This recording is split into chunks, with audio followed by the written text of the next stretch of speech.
I'm gonna start That's recording. not. I'm recording now. Recording now? Okay. I am recording. Put your dick away. And intro music. Intro music.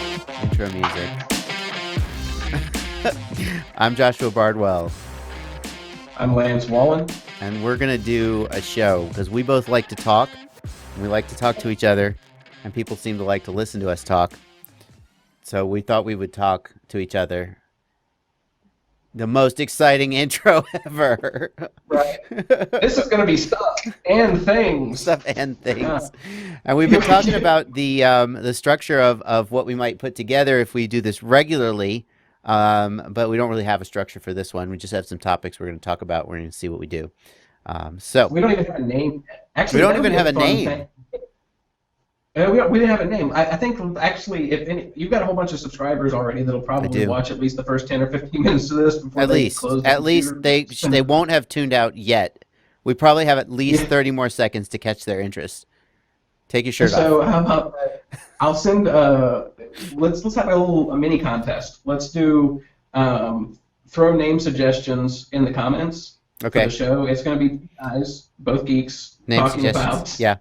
quad stuff. Quadcopters, drones. Let's drone out. Already taken. It's already taken. Yes. It's a show. Now, if they come up with any of the weird suggestions I threw in that doc and we end up Okay. picking one of them, then cool for them. We But, will give them a prize I'll of nothing. send them some props or something, and I'm sure you've you'll got send them some. some props from your new store, steammonkey.com, I believe. Yeah. Do you have a For now, yeah. do you have any props there? I've got a bunch of props. You would like to have fewer props. People should buy your Yeah. props. Yeah. So Yeah, they're all over the place. I'm So- still trying to set up the stuff. this in is the store. People imagine a No. big fancy warehouse, but no, it's your house.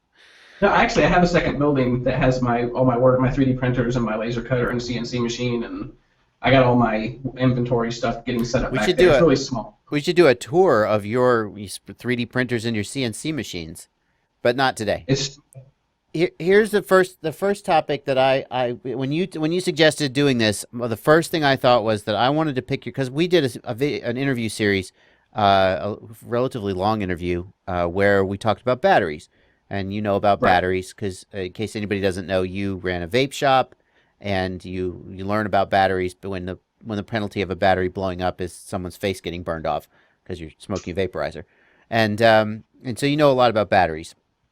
And one of the things that I thought that we could talk some more about was high volt batteries, because you chatted me some stuff about what might be going on with high volt batteries and chemistry, and you used some big words that got my heart all fluttered.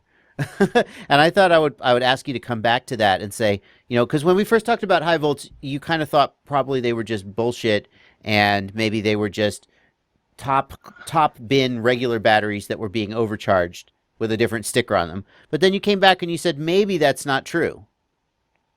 well, it's yeah. I think it is. I think both of those things are true. The fact that that's not the only thing going on. I think that there are some people they realized they had some nice cells, Right. and they thought, well, what happens if I overcharge it? Or maybe they screwed up and overcharged it, or saw the fact that some of these competitive guys are overcharging their stuff. Because people have been overcharging batteries for a long time. In fact, I heard from somebody, and I didn't know about this because I'm relatively new to RC hobby, but he said in the buggy races and car races, they do pit checks because people would just overcharge their standard lipos to get a competitive advantage. And if it only lasts 10 cycles, or maybe there's a chance that it blows up in your face, who cares if you win the race? But we don't do that in quadcopters yet. So people could have, certainly not a new idea to overcharge a cell. Well, it's like any competitive thing. People are going to dope, right? That's you can't give performance-enhancing drugs to a RC car or quad, but you can overcharge the battery, which Right. is kind of like steroid. So anyway, they overcharged them. It was like a standard cell yeah, that they we covered overcharged. that in the interview, Chad Final Glide mentioned That's right. he overcharged some. And he came back later, I don't know if you saw that, saying that it did have a negative impact on his cycle life. Right. Right. So you can and again, just to be clear, no one is advocating that you personally do this. If you do this on your own, and if you kill your baby and burn down your house, that's on you. But Final Glide said he overcharges his standard lipos, and he hasn't had an incident with them. It does reduce their cycle life, but in the meantime, he was saying, similar to performance to what you get with like a labeled high volt. Yeah, and I mean, the thing is he was already using quality cells. If you take Right. some like random no-name thing off the shelf, it probably can only barely handle its current charge. So Zippy. overcharging that's bad news. But yeah, I mean, he's also like consummate as far Right. as experience. Like he's Right. been doing stuff for I- years, and I had an example of it. It's not a high voltage example, but I had this happen to me just the other day. I always check my batteries with a cell checker before I put them on the parallel charge board, and I was checking one of them, and when I plugged it in, it was a 4-cell battery, but the cell checker only showed 3 cells, and then I kind of wiggled the connector a little bit, and then it showed 4 cells, and then it showed 3 cells, and I realized that one of the cells had a flaky connection, right? And it it could be a leaky connection on the balance plug. yeah, well, yeah, and it turns out it was back. It was actually in where it connected to the actual cell in the battery, not at the balance plug. But anyway, I realized that if I put that on the charger in a parallel setup, that cell is not going to get balanced because the wire that is allowing the balance charger to balance that cell is not going to work. But in a parallel configuration, it's going to I don't even know what it would do. Would it hold back the other cells so they would never charge? I don't really know. But it seemed to me like plugging that into a balance board and trying to balance charge that would have been a bad thing and might have ended badly somehow. And I thought to myself, people say, oh, parallel charging isn't safe. And I'm like, well, of course it is. You just have to follow the checklist. But it's a fact that many people don't follow the checklist. And if I had just blithely charged ahead and kept parallel charging that, I could have ended up in a bad situation. And it's the same thing, I think, with overcharging standard packs to 435. If you have quality cells and if you're a careful person, perhaps you get away with it. And if you're not, perhaps you don't. But I still want to hear more about the underlying chemistry that you talked about, there being different chemistries that might have a different nominal voltage, and that could be overcharged to 435 without actually being quote unquote overcharged, and so forth. Am I remembering that correctly? So the high voltage battery thing, there's what creates the voltage of a battery is the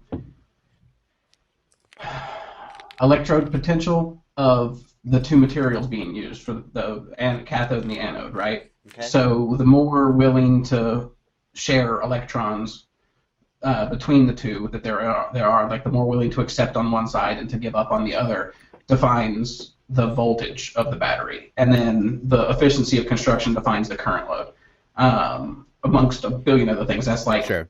It's not even Cliff's notes, that's like a C note. Okay.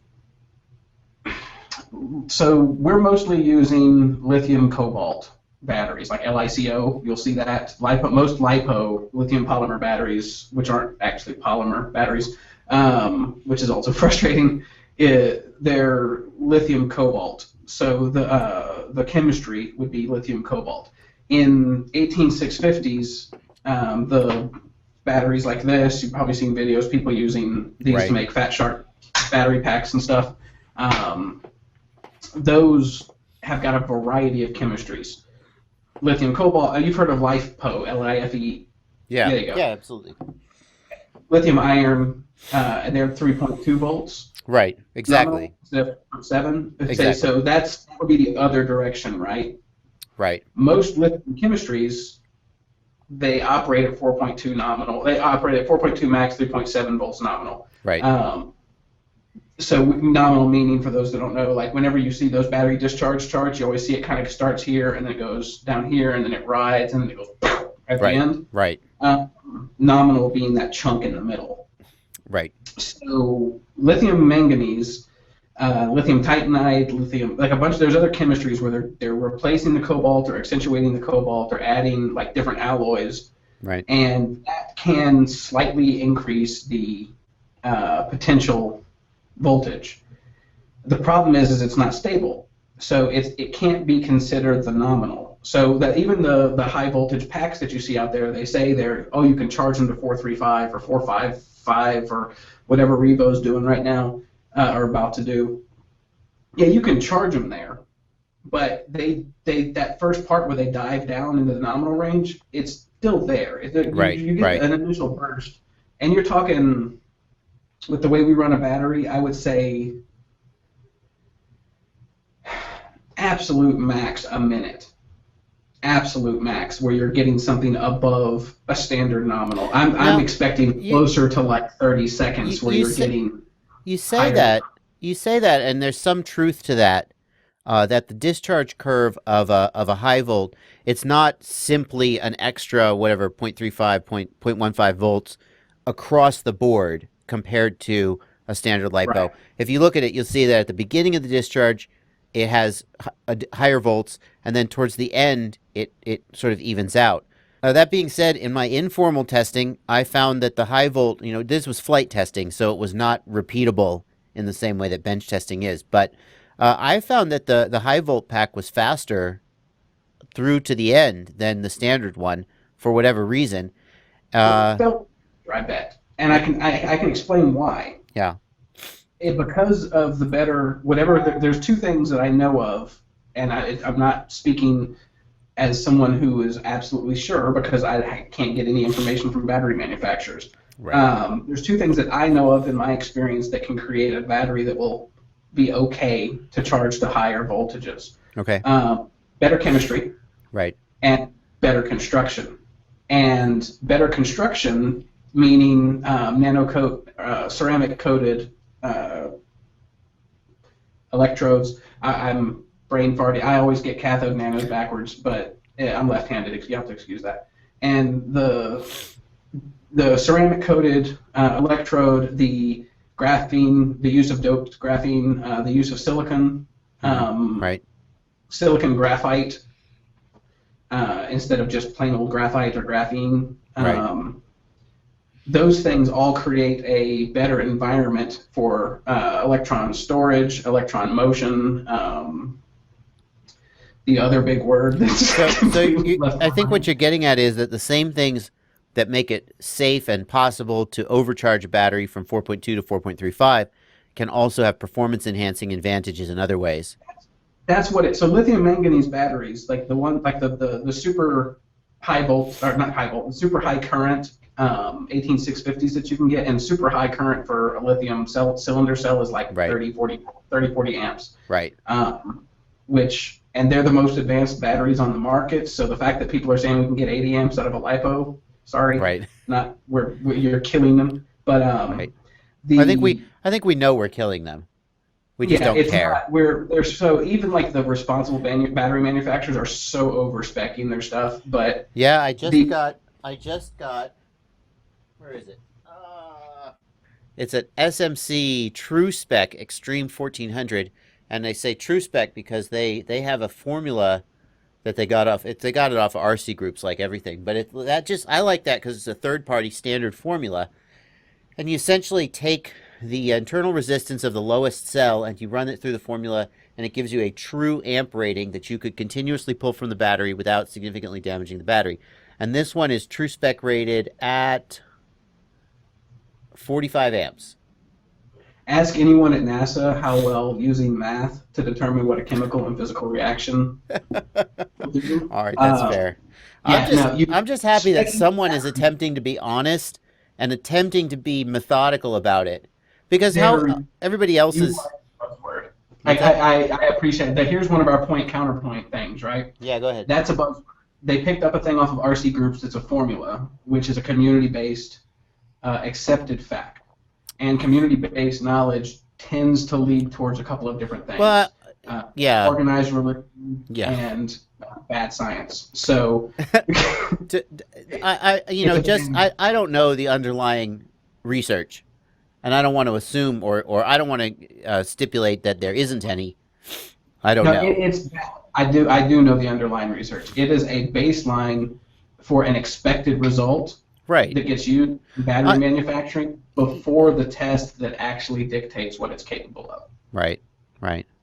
I'm just happy that anyone is using a baseline that is repeatable and testable.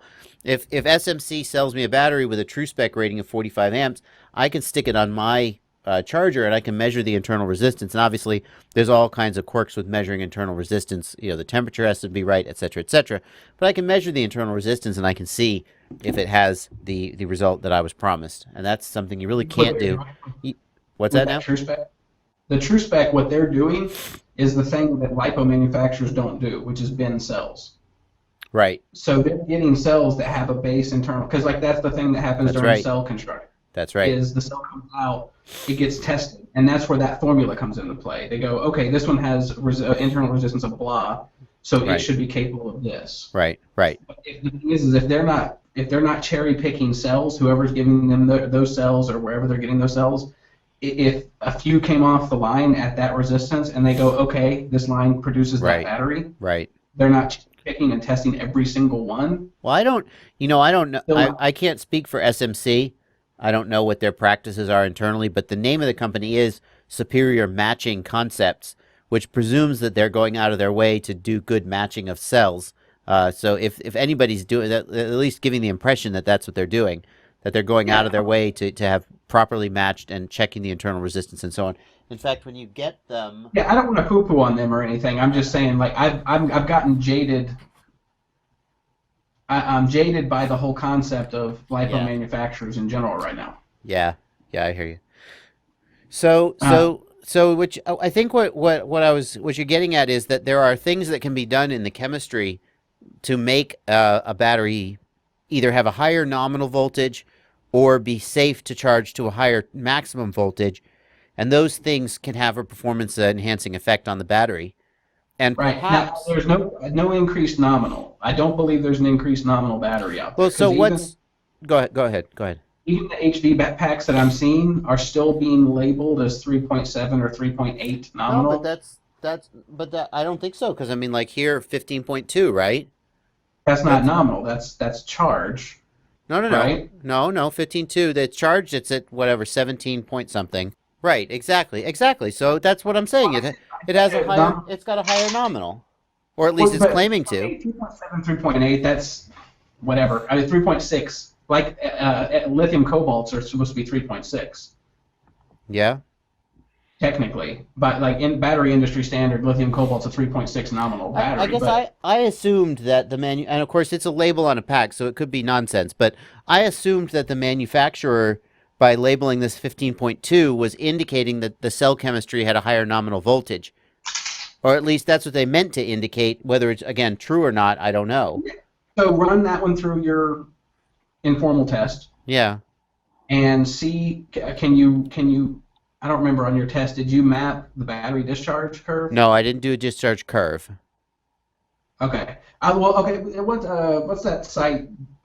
Yeah. Drone.de. They did some discharge curves. Dronezone.de. Yeah, I mean, I'm still going to do some of my tests because it's a little bit different criteria, but it's drone. Their stuff is amazing. We'll link them for sure.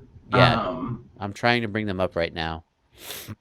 Their battery testing is amazing. They do they play back loads like they play back the throttle values from an actual flight, so it's not just a static load. It's a real time moving load. Let's see if I can find. The thing I don't like about their stuff is it's too clean. It's too clean, you think? Oh yeah. I mean, okay. So when you've got your battery in a quad, where's the wire go? Like follow the path before it hits the motor. It goes into a PDB. Right. And then into a harness. No, always a PDB these days. Nobody uses a harness anymore. I use harnesses a lot. Oh man, you're such a freak. You're using KISS. You're using harnesses instead of PDBs. What next? It depends. I use PDBs with regulators sometimes, but I like harnesses. But so you go through a harness or a PDB, you go through an ESC, and you go to a motor. You got a lot of stuff on the line, which presents resistance, which doesn't present. It creates a kind of load than a static load does. Yeah. I'm even going to do some of my tests just because I'm going to test some of the exact same batteries. Right. And see and compare my results to theirs. Yeah. uh, because my tests are going to be using a quad, Right. not. An actual Uh, quad. Yeah, I've had the idea, and just an idea, but of setting up 1 to 4 actual brushless motors with props on and playing back into them using an Arduino. I don't know, but playing back a series of PWM values into the ESCs to simulate a flight. So you punch the throttle, you go over the trees, you chop the throttle, and you watch the battery's performance. And that seems similar to what they're doing, although I don't know whether they're but using an actual but ESC and motor or some kind of a static load. I'm pretty sure they're using a DC load. I mean, I think I that saw would make that the most somewhere on their sense. website. They're using a programmable load. But Um, I mean, it's no worse than, I mean, you do prop testing on a bench and it doesn't reflect what's happening in flight, but at least it gives you an apples to apples comparison so you can compare and you can kind of rank the props, right? oh, It's not, I'm not. Their tests are fantastic. I think that, like, as long as you don't look at it and go, "Oh, this thing does 60 amps," yeah, I know I can get 60 amps in the air. yeah, You don't know what no one really knows what they're pulling. yeah. Not clearly. Well, And if you have an I'm OS, looking. that's why I like an OSD. I think current monitoring is mandatory if you're any kind of, I mean, for the some pilots who just want to go out and fly, maybe they don't need it. But if you're any kind of tuner or builder or troubleshooter or experimenter, then current monitoring in the air is mandatory. But That's where's right. your current monitoring? Where's the shunt for that? On on the Where's the pulling it's on the PDB in between the battery lead and the ESC pads. So you're seeing everything that's pulled from the battery. Okay, so it's at the battery basically. Yeah, basically. Yep. Okay, that's good. Yep. Because I've seen ones that are like built into the OSD that are pulling it through a current sensor on the flight controller, and I'm like, that's not valid. Right. No, I mean, that's it's clearly close, but it's that's not. clearly not. You need to know. It needs to the current. And I say this: the PDBs. No one should make a PDB anymore that doesn't have a current sensor built in. It annoys me so much when people say, "What do you think of this new flight controller?" And it's some new flight controller, and it's got a PDB and an OSD, and it's some hot shit thing. And I'm like, "Does it have a current sensor?" Because if the answer is no, then I am annoyed at it. And in this day and age, there's no excuse for it. And the same thing, I'm really annoyed at how difficult it is to find a uh, a PDB that has a current sensor on it. And people in the comments can now link me to all the ones that I don't know about. The only one that I know about, I'm looking it up in the other window. Uh, the only one that I know for sure, a PDB that has a current sensor on it, is the baby PDB, and that's by rcexplorer.se. That's David Windestall's site. He's the tricopter guy. And I'm going to plug it right now by pulling it up in a window. Any minute now. There it is. You can't see it, Lance, but the viewers can. The baby PDB, it's 10 freaking bucks, so it's no more expensive than a Maytech out of China or whatever. There you get good Swedish engineering. It has adjustable voltage output. You solder a shunt to decide whether you want 5, 6, 8, or 12 volts, 3 amp Beck, and it's got a freaking current sensor, which means, now we're back to you, Lance, which means that you can run it with any flight controller that has a current input. It's just a 3.3 volt analog sensor, and you can have current monitoring on any flight controller that has that, which is all of them. And that's the way it should be. Nobody should make a PDB anymore without current sensing, because that's too important information for you to know as a tuner and a pilot and so forth, how much current you're drawing. How do you know if you're killing your batteries other than the fact that they come down puffy if you don't know how many amps you're pulling when you hit the throttle? Anyway, that's my rant for today. Yeah, and I disagree. I don't care. No! Why do you disagree? Tell me. Because I don't care. I don't care how much current I'm pulling. I know I'm already doing more when I hit full throttle on that battery, on that stick. And I know that there's not a battery on the market that is spec'd to handle what I'm doing, because I'm flying, 543 HQ props most of the time. I'm usually running somewhere between 21 and 2600 kV motors, 4-cell, and I don't fly hard, but I fly poorly, which means I have to do a lot of those oh shit moments where you full throttle and kick it to try to not crash into your house or the car or the small kid that just ran into your yard. Mm-hmm. One time, never again. This is Texas. I like. I don't own a gun, but I punch a lot. I know I'm killing my battery every time. It Right. doesn't matter. It doesn't matter if the battery can handle the amount of load that I'm putting on it. It's too heavy to fly. So I don't care. I So know I I'm guess beating the hell out of my your battery. point is And what I do is you're killing the I, battery anyway, so who cares if you're killing it by a little or a lot? right, yeah, yeah, okay. Am I stabbing it in the neck or am I stabbing it in the stomach? But Like, what about the argument that, like, for example, evaluating, like, am I overpropping my 2700 kV motors? So if I do a punch out, on the motors and I pull 60 amps, bigger than two blades. Yes, you it, are. no, but if I, I fly 5040 tri-blades now on 2700 kV motors, and I feel like that's a pretty good, that's as heavy as you would want to go, but I feel like they're okay, they're doing good. But if I put what's that? 2700 kV Mm-hmm. with 2206, I think. with Maybe 5.4s. 5x4x3. Okay. And I feel like if I go heavier than that, I see the amps really skyrocket. Already. How about No. so 2700 kV at five? So I actually had a really fun conversation with Chad. Oh, yeah. He hates high kV motors. Okay, well, there's a reason. It's what's your current sensor telling you on a punch out? Here's the thing. I was flying the QQ190 and I did some wide open throttle, literally full throttle runs. Hang on, I'll bring it up and we can What's the look. weight? Do you know your weight? 550 grams. Oh, so it's not Not a ultralight or anything. No, not ultralight. 500 grams maybe. I don't think it's under 500 grams. And what I remember is I was doing some literal. It had 60 degrees up tilt, so I was literally full throttle across the front straight of this course, like just hit the top and then just use pitch to manage altitude, kind of a thing. Mhm. And I think I was hitting around 70 amps. And then if I did a sharp turn, like a quick, I'm not even on camera here, like a quick turn, I would see a spike as high as maybe 90 amps. There it is. Hang on. You can't see it, so screw you. 30, 60. Here we go across the front straight. 77. So it peaked at 77 and then it dropped to like 70. How long were you maintaining that full throttle?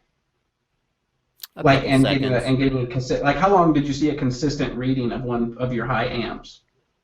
A few seconds. Then I would drop the throttle going into the next turn. I wonder what the response rate is on that This, reading. yeah, that's a good point. There's certainly a low pass on that. Functionally, the filter just has to have one. Hmm. I would expect I pull 60, 70 amps out of my 2300s with 5.4s, and my quad only weighs Oh, do 450. you know what? I apologize, but that was with 5x4 two blades. I forgot. Oh, I okay. hadn't switched to tri blades yet. Yeah, you're okay. That makes a lot more sense. So I think that's why I said earlier, anything over two blades on high kV is overpropped, Hmm. because you see a dramatic increase in current draw. Yeah.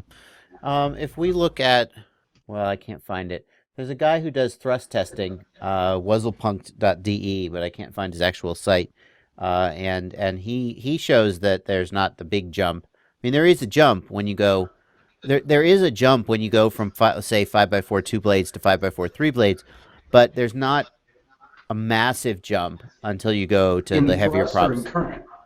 In current, that's the thing. When you go from 5x4 to 5x4x3 on say a 2600 kV motor, you see a jump in current, but you also see a roughly commensurate jump in thrust. So fine. But then when you go to, for example, 5045 bullnose, you go from like 22 Okay. amps to like 30 amps, but you only get 50 or 100 more grams of thrust. Not very much. There we go. Perfect. Now, can you search for like a 2600 kV, like the Emax 2600 kV? Let's find a high kV motor. There you go. I got yeah, but Uh, it's got a 5045. yeah, that's something. So yeah. So this is what I'm talking about. This is the RCX 2205 2633. So this is not a cutting edge motor, but I think it demonstrates the point that You go from the 5045 two-blade gem fan, 946 grams of thrust for 21 amps, to the 5040 tri-blade, 1014 grams to 25 amps. That's not actually that much more thrust, is it? No. Yeah. And then you go to, say, the 5045 tri-blade bullnose, and you're getting less thrust. You're only getting 995 grams of thrust for 33 amps. And that's kind of my point. That's because it's dying. Hold on. Exactly. The motor is just choking to death. It doesn't have the torque to spin that prop. Well, and most likely you're peaking the battery too, because the way the motors work is, they're creating a magnetic field. Right. And you're only going to get so much. The higher kV, the lower the torque. Absolutely. So you can't go with the high kV crap and then put big props on it. Like I still feel like 5040 tri-blade is acceptable though. I feel like I get good results on that regardless. So it's going to unload in flight, and I think the advantage of the tri-blade plop is not just that you get additional thrust, but also that you have additional surface area in contact with the air, which means it corners better, it handles better. I think that's something people have experienced. If you watch the video where BMS Web used the 6-blade prop, they were like, "Holy crap! It grips so good." Can you get like 50-30s tri-blades? That does exist. But I just think with the low pitch, I don't think you're going to make up speed with RPM what you lose with pitch. I bet you will. That's an interesting thought. I'd be willing to bet, because here's the thing: when you increasing your pitch creates a flatter surface against the air. Right. Against the air, not in the air. So right. You have a flatter surface hitting the air. You've got more air resistance, which is what's producing more thrust. Right. It requires more torque to handle that. So what's going to happen is your motor should be spinning X speed under certain loads. If it's not hitting that speed, it keeps pulling on the battery and pulling on the battery, and it creates higher and higher current. That's why you're seeing the current go up on some of the tests, but you're not seeing the thrust follow it in an equal percentage. Right. So if you reduce, you can add more props, whatever. You're going to run into the same problem. Now you've got mass. Right. Reduce the pitch. Right. So you go smaller. If you can get more rotations, its pitch is like how many inches it'll travel per rotation. But then here's the thing though. None of the top racers are flying, in theory, the fastest prop would be a 3000 kV 5030 two-blade. That's not what any of the racers are flying. So if there's something, I'm pretty sure Luke's flying two-blade props. Is he? I think he's flying two blades. I'm not 100% sure. If you're wrong, the commenters will let us know. Yep, he's flying dual blade propellers. Interesting. Look like 50-45 two blades. Okay, but they're not 50-30s. No, but I'm not saying 50-30s. You want to fly tri-blades, drop your pitch. Yeah. Well, it's interesting. It's interesting. You have momentum. So if you're going to run high kV, you've got to reduce your necessary torque. So if you've got a low kV... I agree in principle. I just don't think 50-40 tri-blade is over the line. I just don't think so. I think that is the line for me. Well, then run some get a set of 50-45 dual blades. Measure the thrust, measure the performance, and then get a set of 50-40 tri-blades and measure the thrust and measure the current. And if you get an equal percentage increase in thrust as you do percentage increase in current, and you will see a current increase. Oh, sure. Then I will agree with you. Okay. All right. But I don't think you will. Okay. I think that's a good place to wrap up. I guess that's it for this session. I guess we'll say goodbye, and we'll see you next time when there is a next time. Yeah, well, maybe we'll have a structure. A structure? I doubt that we'll do that. We'll just bullshit for like 45 minutes. But closing note, don't forget, name the show in the comments. In the comments. Over there. Okay. And I'll send you some props, and maybe we'll come up with some other stuff if we You'll pick send your me name. some If all the props? names suck, I'm not saying we're gonna pick one. You'll send me some props, or you'll send the winner some props. Hey, if the depends. If nobody buys the props from my store, I might just start giving props away for fun. But just to get this figure out of my house. I don't think we should make too many. If we actually do a giveaway, then I have to do a whole bunch of administrative BS to meet YouTube's requirements. So I just want to be clear that we're not actually doing a giveaway. I think what we're saying here is no one buy anything from Steam Monkey store, so that Lance is forced to give away all the inventory that he can't move. All right. Right. All right. Well, it gives me lots of props to fly with. I'm Joshua Bardwell. I am Lance Wallen. And that's it for this one. Bye, everybody.